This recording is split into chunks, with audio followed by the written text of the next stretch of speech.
राष्ट्रपति Donald Trump पर हमले के बाद अब सबूत पर सबूत आ रहे हैं। बयानों की झड़ी लगी हुई है। हमले की वजह कोई अमेरिका का गन कल्चर बता रहा है तो कोई ट्रंप के कामों को हमले का कारण बता रहा है। इस बीच एजेंसीज का कहना है कि ट्रंप पर हमला लोन वुल्फ अटैक था, यानी किसी आतंकवादी संगठन से इसका कोई लेना देना नहीं है। लेकिन ट्रंप पर हमले का सबसे बड़ा सच क्या है, इस स्पेशल रिपोर्ट में देखिए।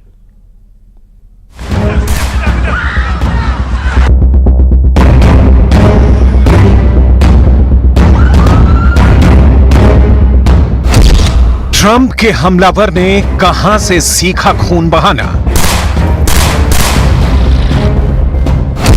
ट्रंप के हमलावर का किसने किया ब्रेन वॉश?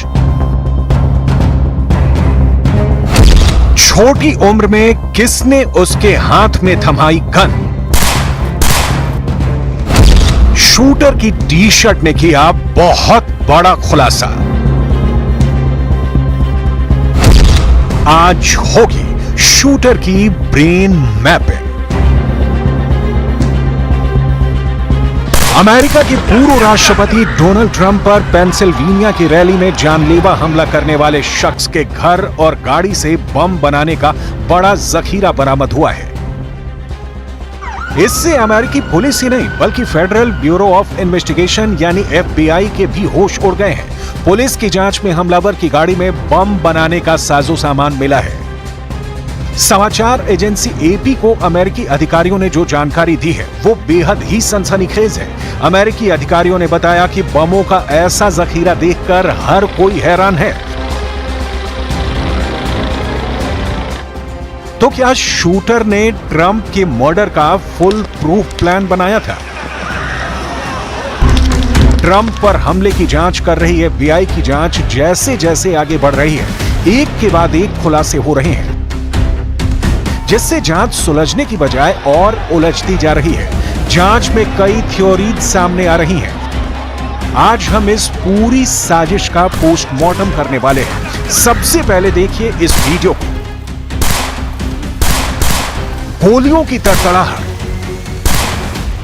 तरह तरह की बंदूकों से निशाना लगाने की प्रैक्टिस, कैसे किसी टारगेट को निशाने पर लेना है, कैसे उसे खत्म करना है और कैसे किस गन से निशाना साधना है, ये सब कुछ इन वीडियोस में बताया जा रहा है। तो क्या इन्हीं वीडियो में छिपा है ट्रंप पर हमले का क्लू? अब तक की जांच में जो खुलासा हुआ है उसके मुताबिक न्यूज एजेंसी AP के मुताबिक ट्रंप पर निशाना लगाने वाले शूटर ने जो टी शर्ट पहन रखी थी उससे जांच एजेंसियों को बहुत बड़ा क्लू मिला है। 20 वर्ष के शूटर थॉमस मैथ्यू क्रूक्स ने एक विशेष ब्रांड की टी शर्ट पहन रखी थी। शूटर ने डेमोलिशन रेंच के ब्रांड की टी शर्ट पहनी थी। डेमोलिशन रेंच एक YouTube चैनल है। 2011 में डेमोलिशन रेंच चैनल की शुरुआत हुई, लेकिन देखते ही देखते डेमोलिशन रेंच YouTube चैनल के सब्सक्राइबर बढ़ते गए और तादाद आज की तारीख में 11 मिलियन सब्सक्राइबर्स को पार कर गई है। डेमोलिशन रेंच चैनल बंदूकों में दिलचस्पी रखने वालों के लिए है। इसमें निशाना लगाना, टारगेट को ढेर करना, तरह तरह की बंदूकों का इस्तेमाल करना सिखाया जाता है। लेकिन कहानी अभी पूरी नहीं हुई है। शूटर के दिमाग को पढ़ने के लिए आपको उसके पास्ट को जानना होगा। थॉमस मैथ्यू क्रूक्स बेथल पार्क हाई स्कूल के उसके पुराने स्कूल मेट्स से उसके बारे में कई बातें पता चली हैं। थॉमस 2022 में इस स्कूल से ग्रेजुएट हुआ था। उसे national math and science initiative से 40,000 का स्टार अवार्ड मिला था। स्कूल के पुराने साथियों ने उसे शांत और अलग थलग रहने वाला शख्स बताया है। यह भी कहा है कि उसे स्कूल में बुली किया जाता था। ABC की रिपोर्ट में बताया गया है कि पुराने स्कूलमेट्स के मुताबिक क्रूक्स एक शांत स्टूडेंट था जो अक्सर अकेला नजर आता था। उसे कभी ट्रंप या पॉलिटिक्स के बारे में चर्चा करते हुए नहीं देखा गया। उसी स्कूल से पास आउट करने वाले एक पूर्व स्टूडेंट ने बताया कि थॉमस को अक्सर चिढ़ाया जाता था। वो शांत रहता था लेकिन लोग उसे बहुत परेशान करते थे। वो कई बार अटपटे कपड़े पहनकर भी स्कूल में आ जाता था, जिसकी वजह से दूसरे बच्चे उसके पहनावे का मजाक उड़ाते थे। He would sit alone at lunch. I mean, he was just an outcast, and you know how kids are nowadays, so they're going to see someone like that and they're going to target him because they think it's funny or whatever. So it's the best way I can describe it. And it's honestly kind of sad. Like, I don't want to say this is what provoked it, but You never know.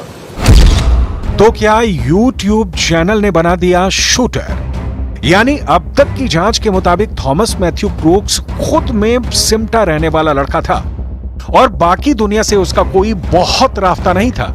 News reports के मुताबिक क्रोक्स Republican party से जुड़ा था, लेकिन यह भी पता चला है कि कुछ वक्त पहले उसने डेमोक्रेटिक पार्टी की विचारधारा वाली प्रोग्रेसिव पॉलिटिकल एक्शन कमेटी को भी डोनेशन दी थी। यानी क्रोक्स की राजनीतिक विचारधारा भी साफ नहीं थी। दावा किया जा रहा है कि वो रजिस्टर्ड रिपब्लिकन था। इस बीच क्रोक्स का एक वीडियो सामने आया है जिसमें वो कह रहा है कि मैं रिपब्लिकन से नफरत करता हूं, मैं ट्रंप से नफरत करता हूं, नफरत, क्योंकि वो गलत व्यक्ति है। अभी तक इस वीडियो की पुष्टि नहीं हुई है। जब सोशल मीडिया पर यह सवाल ट्रेंड करने लगा तो जो बातें सामने आई वो ये कि ट्रंप से नफरत करता था क्रोक्स और इसीलिए उसने डेमोलिशन रेंट चैनल से शूटिंग की बारीकियां सीखी ताकि टारगेट पर सटीक निशाना लगाया जा सके। अब तक की जांच में जो सामने आया है उसके मुताबिक क्रोक्स ने पिता की खरीदी बंदूक से हमला किया था। विदेशी मीडिया की रिपोर्ट के मुताबिक क्रोक्स ने जिस AR स्टाइल राइफल से ट्रंप पर गोली चलाई थी उसका लाइसेंस उसके पिता का नाम पर था। हालांकि अब तक ये साफ नहीं हुआ है कि क्रोक्स को राइफल कैसे मिली। FBI ने कहा है कि हम थॉमस क्रोक्स के मोबाइल फोन को खंगालने की कोशिश कर रहे हैं ताकि उसके प्लान का पता चल सके। FBI ने यह भी कहा कि क्रोक्स का कोई आपराधिक रिकॉर्ड भी नहीं है। इस बीच घटना की जांच कर रही फेडरल ब्यूरो ऑफ इन्वेस्टिगेशन यानी FBI ने साफ किया है कि ये लोन वुल्फ अटैक था। This is our community, and I want to let the public know that the FBI has deployed a number of our resources, including investigative agents, our evidence response team, bomb technicians, and we have additional resources coming from other field offices, as well as from FBI headquarters, including our evidence response from Quantico, Virginia. आखिर क्या होता है lone wolf attack, जिसके तहत हमलावर Thomas Matthew क्रोक्स ने अकेले ही इस पूरी घटना को अंजाम दिया, यानी उसके साथ कोई दूसरा व्यक्ति मौजूद था। लोन वुल्फ अटैक वो अटैक होता है जिसमें एक अकेला व्यक्ति बिना किसी बाहरी संगठन या समूह के प्रत्यक्ष समर्थन या सहायता के स्वतंत्र रूप से हमले को अंजाम देता है। इस तरह के हमले अक्सर ज्यादा मुश्किल माने जाते हैं क्योंकि अकेला हमलावर अपने मकसद को सीक्रेट रखने में कामयाब रहता है। इस बीच अमेरिका के पूर्व राष्ट्रपति डोनाल्ड ट्रंप पर हुए जानलेवा हमले के बाद मौजूदा राष्ट्रपति जो बाइडेन ने आज दूसरी बार जनता को संबोधित किया और उन्होंने हमले की निंदा की। बाइडेन ने अमेरिकी समाज में हिंसा पर कहा कि हम इस रास्ते पर नहीं जा सकते हैं।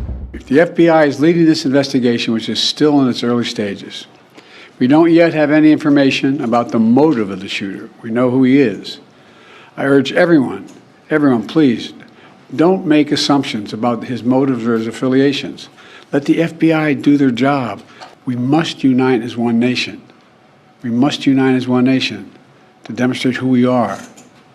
And so may God bless you all and may God protect our troops. Thank you. Trump पर हमले के बाद उनकी सुरक्षा में लगी सीक्रेट सर्विस पर भी लोग सवाल उठा रहे हैं। कई लोग तो एजेंसी के डायरेक्टर से इस्तीफे की मांग कर रहे हैं क्योंकि रैली के दौरान भी सुरक्षा एजेंसी के एजेंट ही साथ थे। किमबरली ए चीटल सीक्रेट सर्विस के डायरेक्टर हैं। उन पर ही सबसे ज्यादा सवाल उठ रहे हैं क्योंकि कई लोग दावे कर रहे हैं कि गोलीबारी से ठीक पहले सीक्रेट सर्विस को घटनास्थल पर संदिग्ध शख्स की मौजूदगी के बारे में बताया गया था, लेकिन इस पर कोई एक्शन नहीं हुआ।